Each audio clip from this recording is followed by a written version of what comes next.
ఆకర్షణీయమైనటువంటి వర్ణం అందశ్రీ యొక్క గొప్ప కవి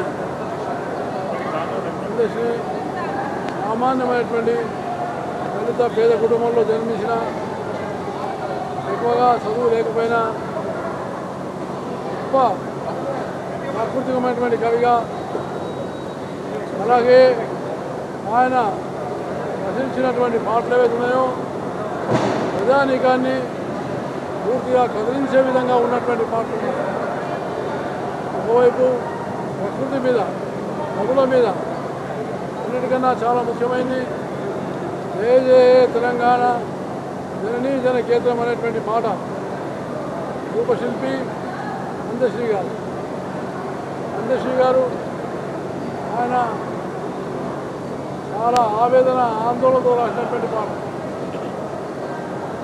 అందశ్రీ గారు తెలంగాణ ఉద్యమంలో చాలా చురుకైనటువంటి పాత్ర వహించి లక్షలాది మందిని ప్రేరేపించినటువంటి నాయకుడు అందశ్రీ గారు.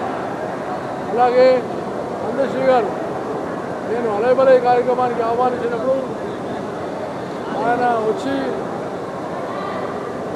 జయ జయ తెలంగాణ పాట పాడితే ఆనాటి గవర్నర్ నారాయణ దత్త తివారీ గారు చాలా అద్భుతమైనటువంటి పాట ఇది.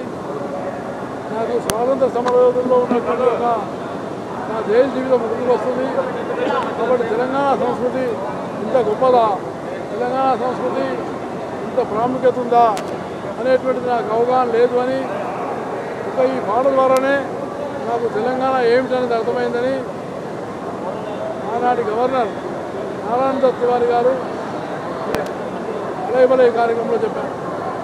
కాబట్టి ఆ రకంగా ఆయన ప్రజా సమస్యల గురించి మనదంటూ ఏ మాత్రం కూడా నిస్వార్థమైనటువంటి సేవ అందించారు. మన కోసం ఆస్తులు లేకుండా ప్రజల కోసం జీవించినటువంటి మనిషి అందశ్రీ గారు గొప్ప కవి. ఆయన ఇంకా ఆయన ఉన్నట్టయితే అనేకమైనటువంటి పాటలు అనేకమైనటువంటి ఒక ప్రేరణ ఇచ్చేటువంటిది మన యువత ఉండేది.